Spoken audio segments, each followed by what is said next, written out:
So as you guys may know, I like Kingdom Hearts, and I like Kingdom Hearts so much that I've played it a lot, like a lot. So I decided to do another series run. Did one before my just started getting back into streaming. Doing that, I did the hardest difficulty only on the timeline order. Now I'm doing time only, starting weapons only, and I just beat Birth by Sleep. Let's see how I did. So I started off the same way I start any time I order run with Kingdom Hearts. I started with Birth by Sleep, start with Terra. Did all this live on my TikTok if you wanted to come see me live. But also, to drop in a subscription while you're here to keep up to date.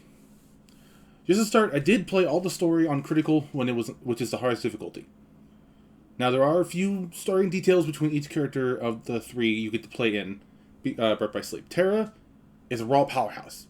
I never really noticed a drop-off or damage reduction throughout my time playing with Terra.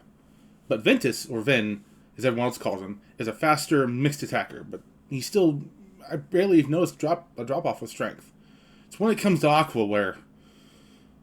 I hate Aqua!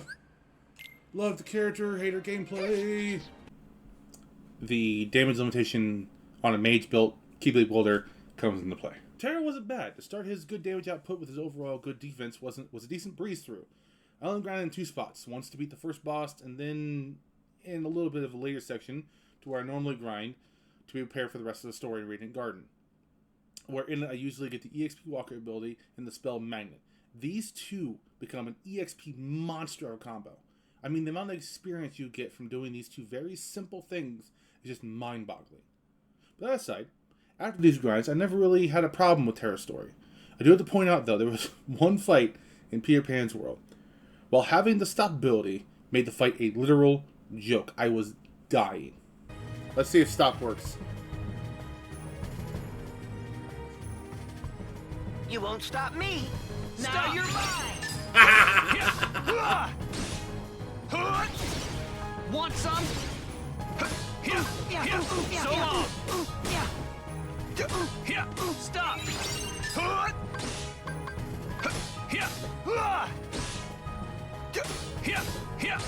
some? Stop. Want some?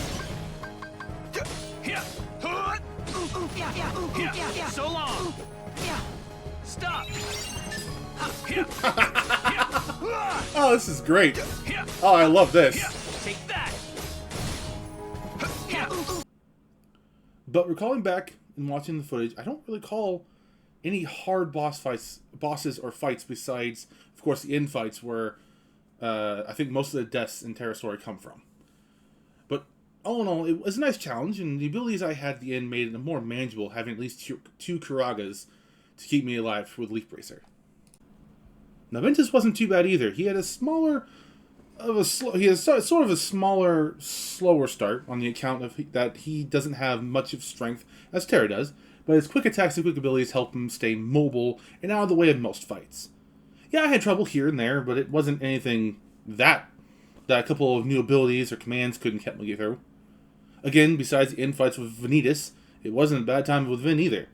I will say, the Stitch fight in deep space at near the end was a cool fight. And I kind of felt overpowered, but by that point I was still like 5 to 6 levels under my ending level I had to beat the game at.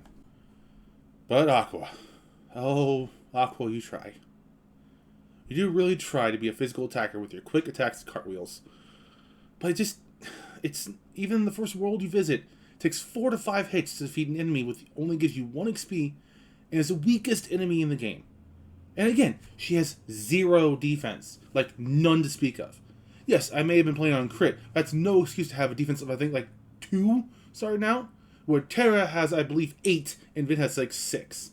I was struggling with her because of this problem to get EXP Walker and the Magnet. I do the same grind all through stories, but I truly had to do more because of her weak stats. I usually leave Radiant Garden by level 25 or so, after grinding. But Aqua, I didn't leave until I was almost level 31. Be that as it may, after the starting setbacks, it was okay time. Late game with the good magic abilities and her good magic stat, it wasn't a bad of challenge. And truly happy with how I was able to deal with this. I had a fun time, and chat made it all the better. So in summary, Birth by Sleep Starter Weapons wasn't as hard of a challenge as I thought it was, but it definitely had a challenge, and I needed to make it beat Birth by Sleep a different game. That wasn't just a critical run. If you want to try to challenge yourself, I highly recommend you do it, but if you're not comfortable with crit, there's never anything wrong with lowering the difficulty down a bit to make the challenge a more suitable fit. But yeah, so it wasn't a bad challenge. It wasn't too hard. I mean, yeah, I struggled. Aqua was a difficult manner to deal with. But it wasn't too bad to the point where I wanted to give up.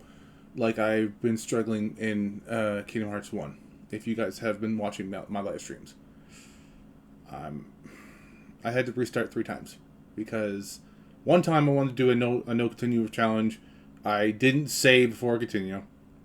Then I started over again because it was hard. I tried doing it on Proud. I got too cocky because of Birth by Sleep. And yeah, just couldn't do it. Yeah, so I hope you guys enjoyed yourselves. Subscribe, maybe a like, all the algorithm things. But I hope you guys have a good time. Thank you.